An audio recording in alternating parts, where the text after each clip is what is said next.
On June 12, 2012, Russia as a whole, and Bashkortostan in particular, were shaken by a horrific, inhuman crime. In one of the apartments in the city of Ufa, the bodies of 3 children and their mother were found. The youngest was only 10 months old.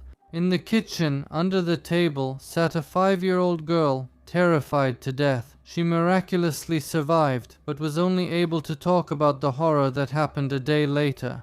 You are on the Strashnota channel, and today's case is about boundless patience, the kind you probably see around you, and maybe even experience yourself. Only here it took a hardcore path and led to terrible horror and horrifying dread. On a summer morning in 2005, a short, thin man entered the gates of the Krestovozdvizhensky church, which stands in the area below the town of Ufa, Russia. He was holding an ordinary plastic bag with clothes in his hands. After crossing himself, he headed toward the altar and stood with the parishioners for the morning service. When the priest of the church passed by, the man spoke to him. "Father, do you need any workers?" he asked humbly, bowing. Father Roman glanced at him, his greasy jacket, old boots, and hands roughened by hard work. "Yes, my son, but what can you do, and where are you from?"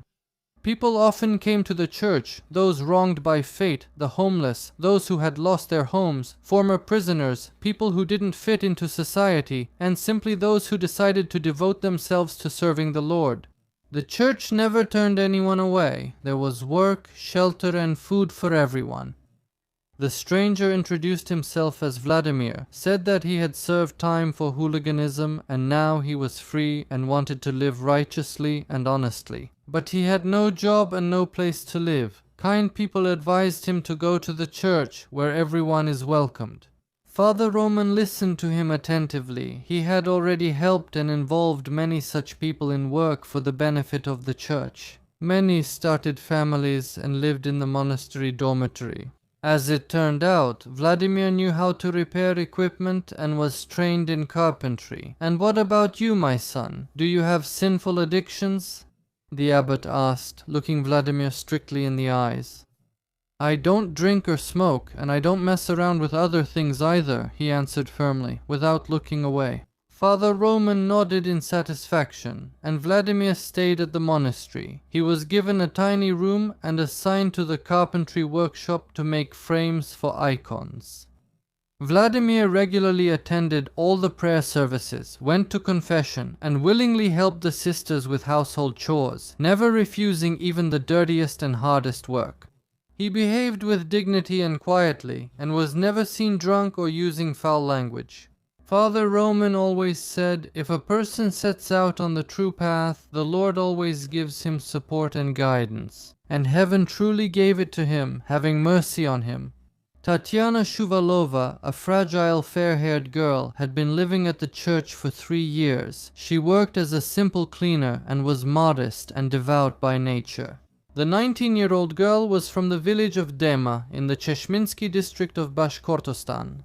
They lived modestly with her mother, father, and sister Yulia, but they managed their household together in harmony. They took meat, milk, and cheese to sell in Ufa. There were misfortunes, but for some, there was also happiness. The father met a woman at the market, fell in love, and left the family. He moved to Ufa with her, leaving his wife and daughters behind. Tanya took the divorce very hard. She said she was disappointed in worldly life and wanted to go to a convent, but her mother talked her out of it. After all, you can serve God at the church, and it's never too late to go to a convent. That's how Tatyana ended up at the Vozdvizhensky church. Sweet and obedient. She washed the floors, did the laundry. In short, she did any work she was given. She and Vladimir stood next to each other during services. Then, after running into each other in the hallway or the kitchen, they started greeting each other and then somehow started talking. Vladimir Belyaev told Tatyana his whole life story, without embellishment. He shared all his lore. He was born in Kazakhstan in 1974. His parents were ordinary workers who spent their whole lives working hard at the factory. He himself trained as an auto mechanic, then as a cook, served in the army, and after returning managed to work in many places, but never stayed anywhere for long. Sometimes the salary seemed too low, sometimes he didn't get along with his co-workers, sometimes it was because he would throw drinking parties and go out, and sometimes he was fired for skipping work due to drinking. Kazakhstan still had no place for a valuable specialist like him, so he chose to go to Russia, though move might be overstating it. He just got on the first train he saw and took off, not really knowing where he was going. On the way, he met a simple man, just like himself, from the village of Yazikovo, in the Blagovarsky district of the Republic of Bashkortostan. That man suggested he come work at their collective farm, and Belyaev agreed. He knew how to repair machinery, so he got a job at the collective farm as an auto mechanic, repairing combines and tractors. Soon he found himself a girlfriend. The woman was 15 years older, but she had a house and promised to register him at her place. But fate decided otherwise. After harvesting a rich crop, they celebrated their success with the whole village. They drank, went for a ride, and happened to get caught by a passing traffic cop. While running away from them, Vladimir threw away his documents so that no one could punish him.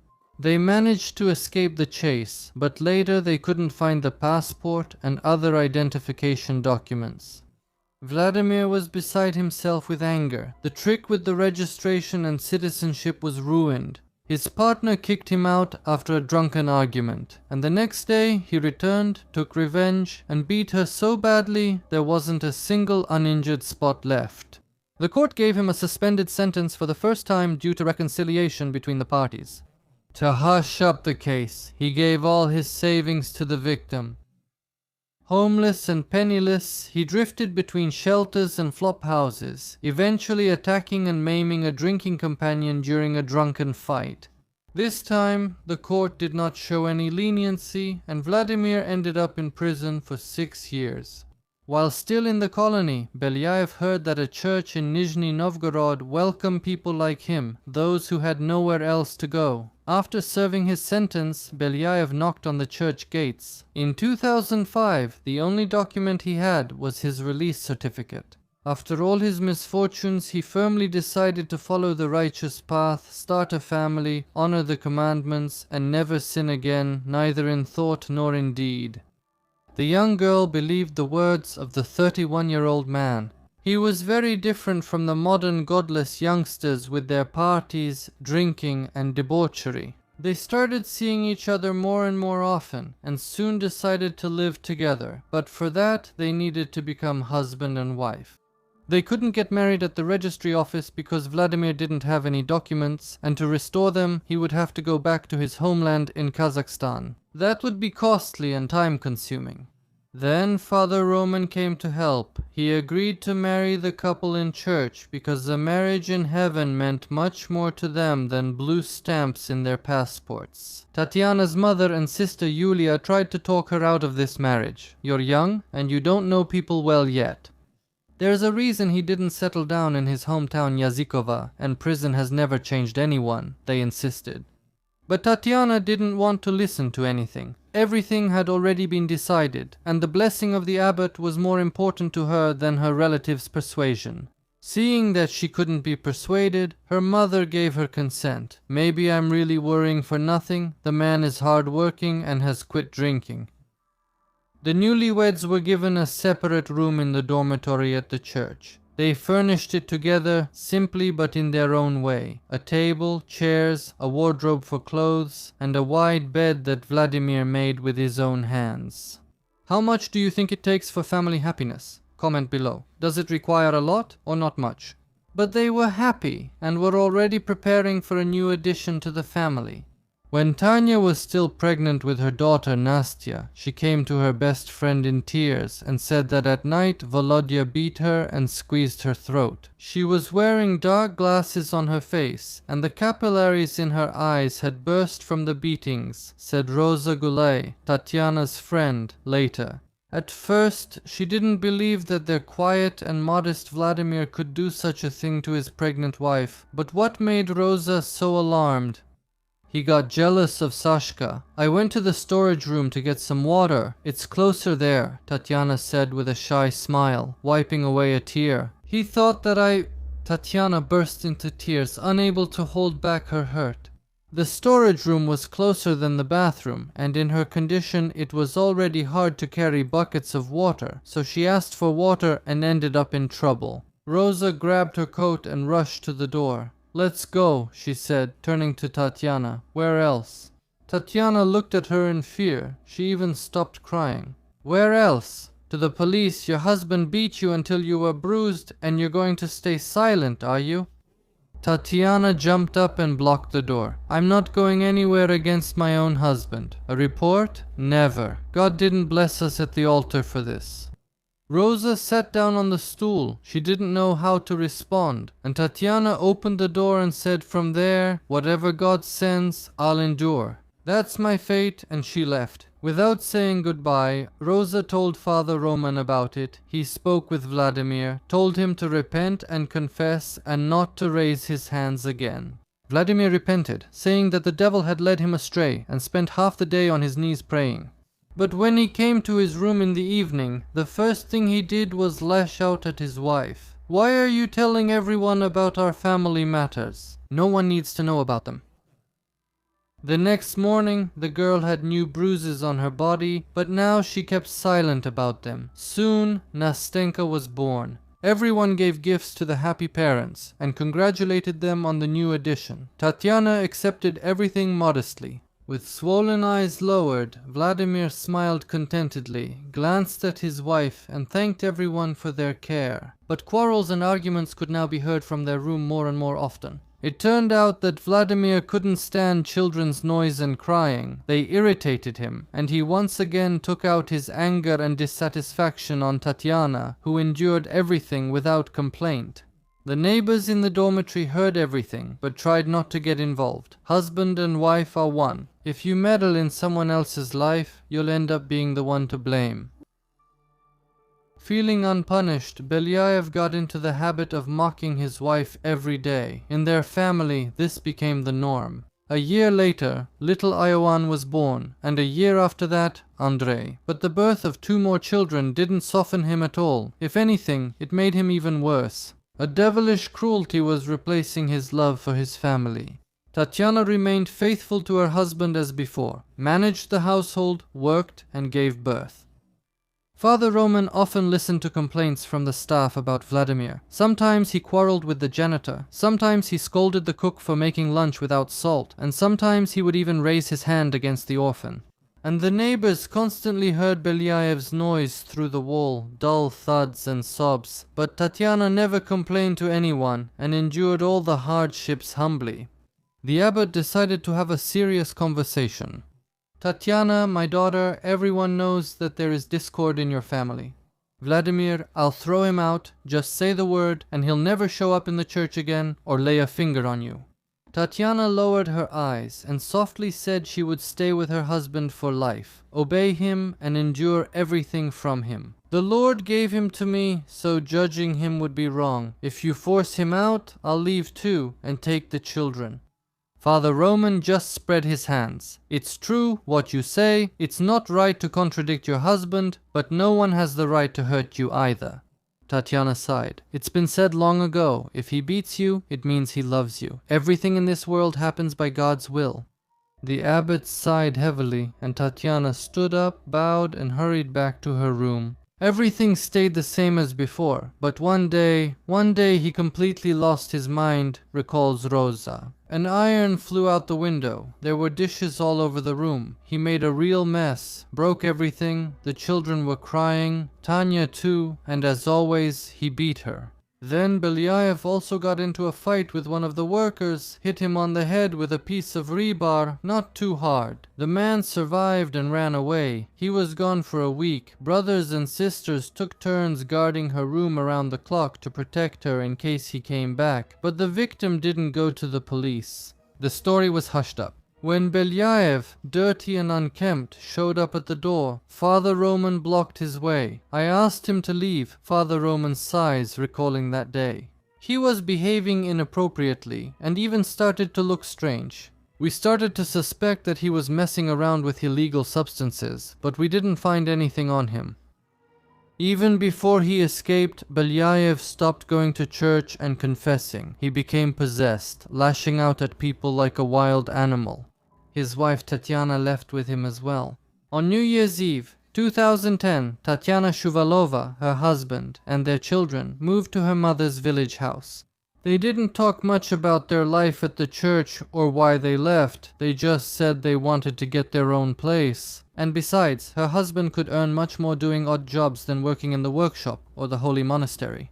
Tatyana's relatives didn't ask too many questions about what happened. They just welcomed them into their home. Mother Tatyana happily took care of the kids, and childless Yulia helped her. 2 years later, their fourth child, a daughter named Victoria, was born.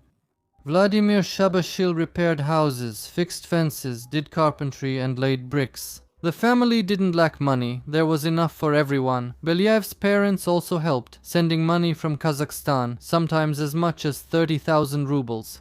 And that's even though they are by no means wealthy people. They work as ordinary laborers at a factory. That's how Vladimir became the main breadwinner in the house and couldn't stand being contradicted, while the scandals and beatings continued.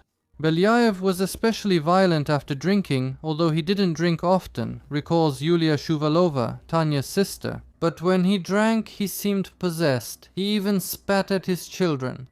Sometimes when Vaika cried, he would snap at her, "Shut your mouth, or daddy will feed you to the devils." We all endured it, but eventually we couldn't take it anymore.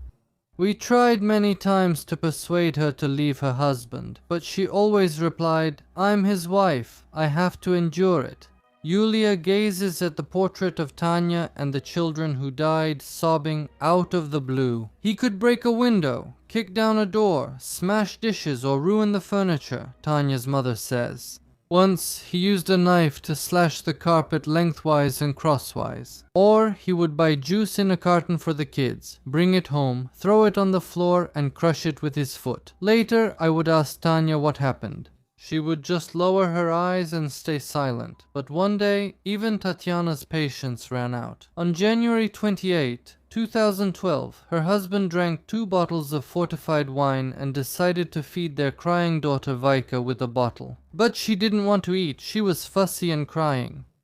Enraged after drinking, Belyaev beat her until she was covered in bruises. And when Tatyana snatched the child from him, he ran to the kitchen, grabbed a knife and stabbed her several times, hitting her blindly in the chest, arms and face. Tanya collapsed to the floor, covering her head with her bloodied hands. Her mother ran in at the noise and screamed desperately, "Help! Save us!" People from neighboring houses ran out at the noise, gathering around them. Realizing what he had done, Belyaev ran out of the house. The woman was hospitalized with penetrating wounds and stayed there for more than 2 weeks. Doctors and relatives insisted that she file a report with the police, but her statement was forwarded by jurisdiction to the Cheshminsky district. Supposedly, the police received information that Belyaev might be hiding there. Later, it would become clear that the police had no such information. They just ignored Tatyana's statement. For 2 weeks, Shuvalova's statement was bounced around between districts. The police knew that it was Belyaev who had beaten the infant, but they still didn't bother to open a criminal case. In total, the police postponed the review of Tatyana Shuvalova's statement for more than 5 months without making a legal decision. Only after this tragic incident did Tatyana find the courage to kick Belyaev out. She promised her sister and mother that she would not live with a man possessed by demons. "And I told you before that he was a bad man, you'll end up in tears with him," her mother reproached Tatyana, who was lying in a hospital bed. "You didn't listen to anyone?" And now Tatyana was silent, moving her pale lips soundlessly. When everyone left, she quietly prayed for her husband Vladimir. All this time, Belyaev was drinking from the vessel. Belyaev didn't show up anywhere with random acquaintances. He waited for everything to settle down, then called Tatyana and complained, saying he went to church, took communion, and now he's a new man. And she believed him again and forgave him. On a cold October evening, he stood under the windows of their house, disheveled, hunched over in just a sweater, breathing on his chilled blue hands. He couldn't take his eyes off Tatyana's window, and she immediately ran to him, brought him a jacket so he wouldn't freeze outside. Ah, kindness, sighs her friend Rosa Goulet, who had just been discharged from the hospital. I told her then, he cut you once, you survived, there won't be a second time. Tatyana didn't listen and asked her friend not to tell her mother that they got back together again. After what happened, Vladimir and Tatyana, who forgave him, moved out of the house. They rented a one-room apartment on Vostretsova Street, 4, in the Chernikovka district of Ufa. Belyaev strictly forbade Tatyana from communicating with her mother, sister, and friends. They'll start interfering in our lives again, getting in our way, and we just made up, Tatyana agreed without protest. She still hoped that the monster would become human again, like he was when they first met, attentive, kind, loving, but monsters never become human. And even if they do, it's such a tiny percentage of cases that, is it really worth gambling on it? Tatyana was getting ready to apply for maternity capital. They decided to buy their own place far from Ufa and her relatives. They even found a small house in the town of Minyar, Chelyabinsk region, 140 kilometers from Ufa, where housing is cheap. They had already made an agreement with the owners of the house on the day when, on June 12, 2012, Belyaev went to Minyar to see what needed to be repaired, what materials and tools to buy. After estimating the costs and the time needed for repairs, he agreed on the paperwork for the house and headed home. In his excitement, he bought some wine to celebrate the deal at home with his wife, but on the way back he couldn't resist and ended up drinking with some random fellow passengers on the train. He came home around 10 p.m., barely able to stand, and for some reason sat down in the kitchen to sharpen knives. Tatyana begged him, "Volodya, it's late. Let's go to bed." But he acted like he didn't hear her. He stubbornly ran the blade over the whetstone, checking with his finger to see if it was sharp enough. She came up behind him and hugged him, pressing her chest against his shoulders. In the room, 4-year-old Vanechka started whimpering. He slept very restlessly and often woke up. Belyaev stood up abruptly, turned around, and a knife flashed in his hand. "How sick of you I am," he growled and lunged at the woman, who was petrified with fear. Tatyana recoiled, but his hand was already raising the knife above her head. There was neither pity nor reason in his eyes, only a thirst for blood. He struck blindly and furiously. The woman fell and writhed in her death throes, flooding the floor with blood. Nastya appeared in the doorway and screamed when she saw her mother writhing on the floor. "Dad!" the girl managed to cry out. But Belyaev bared his teeth and gripped the knife tighter. He lunged at the child and struck her 3 times, all of them glancing blows. Nastya fell to the floor and rolled under the kitchen table. The long tablecloth hid her. Her wounds hurt, but she stayed silent, instinctively trying to save her life, clutching the bloody knife in her hands. Belyaev rushed into the room where the children, his own children, were screaming in fear. He dealt with them just as cruelly as he had with his wife. None of them survived, not even 10-month-old Vaika. He didn't care. He had instantly turned into a bloodthirsty beast. When the screams and moans died down, he silently went to the bathroom, washed himself and changed his clothes. Entering the kitchen, Belyaev turned on all the burners of the gas stove and closed the window tightly. "A fire, or better yet, an explosion," he said quietly, and left the apartment. The kitchen smelled of gas. Nastya recognized this smell. It happened when the flame on the stove suddenly went out, and her mother would immediately turn off the burner. "Gas is poisonous, and it can also catch fire," she explained to Nastya. Nastya crawled out from under the table with difficulty. Listening carefully, she quietly approached the stove and turned off the gas, then opened the window. A fresh summer breeze blew in her face, and she wanted to go outside. But then she turned around and saw her mother's bloody corpse. Her mother was staring at her with wide-open eyes and remained silent. The girl collapsed unconscious at her feet.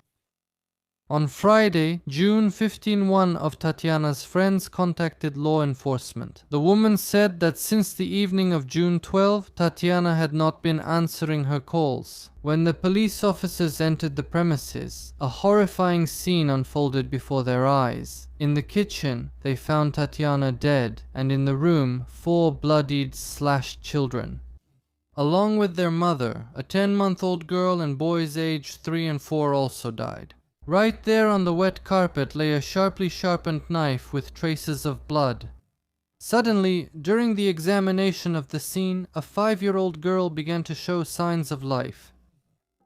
The investigators were photographing the crime scene, and Nastya, awakened by the camera flash, crawled out from under the table where she had been hiding. She spent 3 days in the apartment with the bodies of her relatives, unable to get out. Miraculously, she didn't die from blood loss. She ate apples from the table and drank tap water. Nastya was immediately taken to the hospital. The investigators wrapped the unfortunate child in a blanket and handed her over to the doctors right away. The little girl couldn't speak, she just sobbed and mumbled something.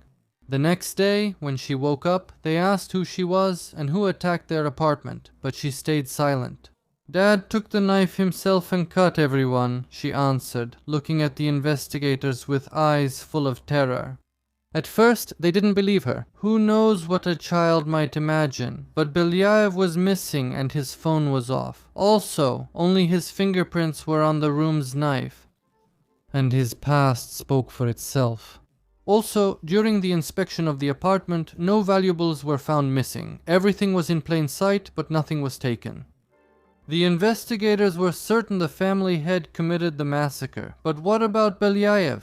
3 days after he killed his entire family, before the bodies were found, he drank non-stop with random acquaintances and old drinking buddies in Nizhgorodka. He told everyone, "I just chopped up my kids." That's exactly what he said, chopped up, but no one believed him. They decided that the drunken Belyaev made it all up and started searching the local dens where drunks and junkies from all around gathered. He was taken in on the same day when the terrible truth came out.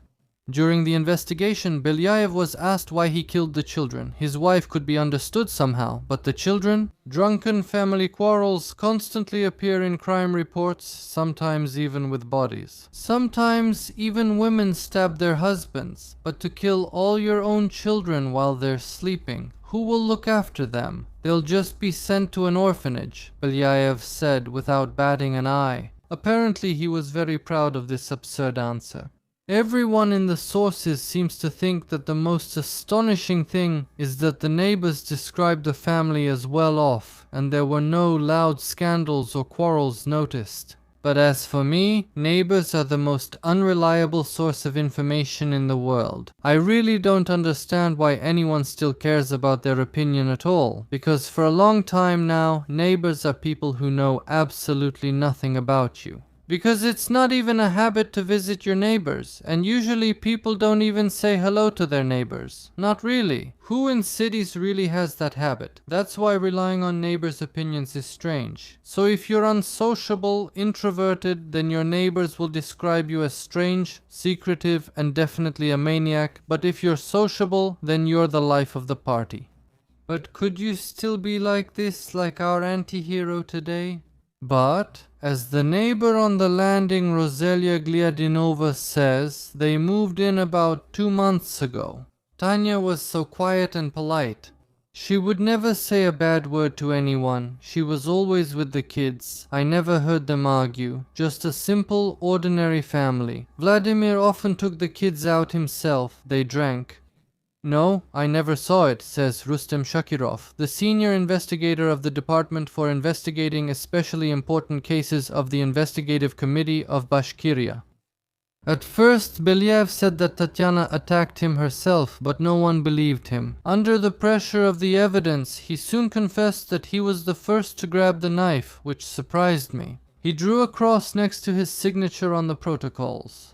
At first I didn't pay attention, then I asked what it was, and he said, "Well, I'm Orthodox." I replied, "Then why did you ruin your family if you're Orthodox?" He lowered his eyes and fell silent, then said, "The devil led me astray." and that's another detail to his portrait.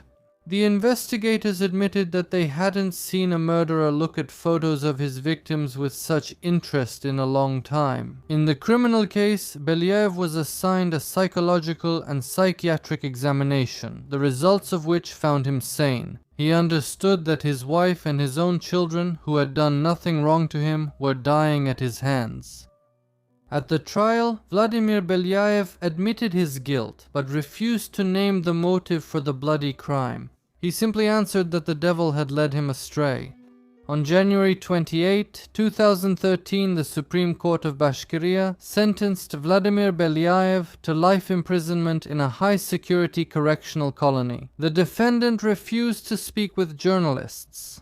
He also killed 3 children and his spouse, and attempted to murder his daughter Anastasia on June 12. He was charged with assaulting family members, which happened 6 months prior to that. But his court-appointed lawyer, Renat Lukmanov, explained that most likely his client will appeal the verdict, which has not yet come into force. He was given the maximum possible sentence, even though he had hoped to avoid it. Belyaev listened to the verdict with a smile on his face. During the announcement, the judge especially emphasized the conscious cynicism of the defendant's actions. He stabbed the mother in front of her children, and then, while she was dying but could still see, he stabbed them. By the way, during the announcement of the verdict, the judge had to pause for a few minutes to replace the clerk. Tatyana Yulia, the sister of the deceased who fainted, noted that she and her mother were expecting exactly this kind of verdict. She added that their main concern now is Nastya, who miraculously survived. At the time when anything was known about this family, the little girl was living with her aunt Yulia and grandmother, going to kindergarten, getting ready for school, and trying to forget everything that had happened. Tatyana's relatives were working on arranging guardianship and were planning to seek the termination of Vladimir's parental rights. It's unknown whether they succeeded in the end or not, but let's believe that they did, and after all, Nastya is doing well now. Although in reality, well, it's unknown. If you know, you can write in the comments. I couldn't find any reliable information. And this high-profile case sparked a wave of inspections in Bashkortostan. Here is a comment from the press center of the Ministry of Internal Affairs for the Republic.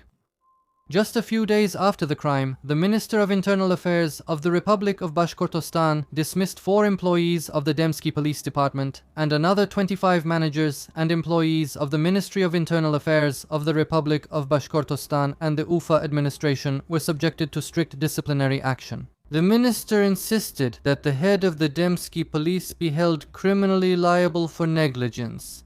Minister of Internal Affairs of the Republic of Bashkortostan, Mikhail Zakamalov.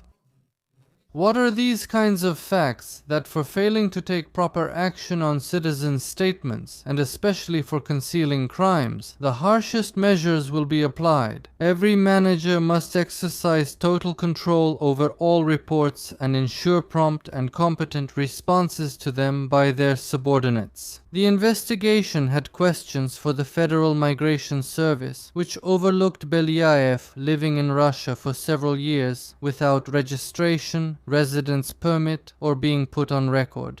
Well, what about Belyaev? Of course, as always, you could start blaming everyone around and talk about all those what-ifs and if-onlys. If Belyaev had been isolated from society in time, his family would have stayed alive, because Tanya was a wonderful mother, a faithful and loving wife. But she couldn't overcome her victim complex on her own. And of course, she didn't think to seek professional help. And back then, professional help wasn't well developed either. Well, you could also say, how could it be that everyone knew, but people stayed silent? But that's because a lot of people have stories where you try to defend someone else's family, and then the very person you try to protect ends up filing a complaint against you, for example. And for some reason, the guardianship and custody authorities didn't put the large family under their supervision. Even considering that officially, neither Belyaev nor Tatyana worked anywhere, as always, there were no inspections or preventive visits to such a family. And in this situation, the police turned out to be really no more useful than old ladies sitting on a bench. And as for everything you think about this, write it in the comments under the video. By the way, leave likes and dislikes, subscribe to the channel, and hit the bell, otherwise you won't get notifications, and you'll end up missing out on the amazing videos from the Strashnota channel. Oh no, Vladimir, so what about Belyaev? This is a classic example of a person with deeply antisocial and psychopathic traits disguised as a repentant sinner. His personality is a volatile mix of narcissism, impulsive aggression, and pathological lying. Outwardly, he displayed ostentatious piety in church, skillfully playing the role of a reformed man, but inside he remained the same cruel manipulator he had always been. His repentance was merely a tool to gain shelter and trust, not a genuine change. Belyaev is characterized by emotional dullness. He never felt real attachment to his wife or children. To him, they were property, not people. His outbursts of rage, especially when he was drunk, were described as fits of powerless malice, like an infantile tyrant who could not tolerate any resistance to his will. Even taking the lives of his family, he did not do in a fit of passion, but with chilling calmness, as if he were performing a routine, and his excuse was simply that the devil made him do it. A typical attempt to shift responsibility onto mystical forces, which is characteristic of people with antisocial disorder. Well, or maybe he was just trolling, especially with his cynicism. After his arrest, he viewed the victim's photos with interest, as if admiring his work, and smiled in court. This is not a sign of madness as it might seem, but actually it's more likely proof of a complete lack of empathy, especially since the examination confirmed his sanity. He was fully aware of what he was doing. But Tatyana Shuvalova is the complete opposite of Vladimir, a quiet, submissive victim with learned helplessness syndrome. Her psychological profile is a tragic example of how religious fatalism, low self-esteem, and fear of loneliness create the perfect victim for an abuser. She believed that suffering was a cross given to her by God and that enduring beatings was the duty of an Orthodox wife. Her blind faith in her husband's reform bordered on pathological dependence. She forgave and prayed for him even after he hurt her. Faith may have nothing to do with it, because everyone who endures such relationships will find a way to justify them. That is, there could be thousands of reasons, but we see the same situation in very many families. Tatyana's behavior is also typical for victims of domestic violence, denying the problem. If he hits, it means he loves. Isolation from relatives at her husband's demand, constant attempts to justify his aggression. Even when she tried to resist for the first time after he attacked their infant daughter, the system let her down. The police ignored her report. This finally convinced her that fighting back was useless. Their relationship was a vicious cycle of violence, where Belyaev played the role of a punishing god, and Tatyana was the sinner who deserved punishment. But while his motivation was likely driven by a thirst for power, hers was most likely rooted in a deep trauma of abandonment that began when her father left the family. Remember, she was deeply distressed, and she clung to her husband as if he were an illusion of salvation, even when the price was the lives of her children. Psychologically, this case is not just everyday life, but an example of how people endure, and also a vivid example of how dysfunctional institutions, the police, and child protective services become accomplices to the crime. Belyaev, of course, is a terrible jerk, but he was shaped by an environment where violence remained a private family matter for years. And Tatyana is a victim not only of him, but also of the system that never reached out to help her.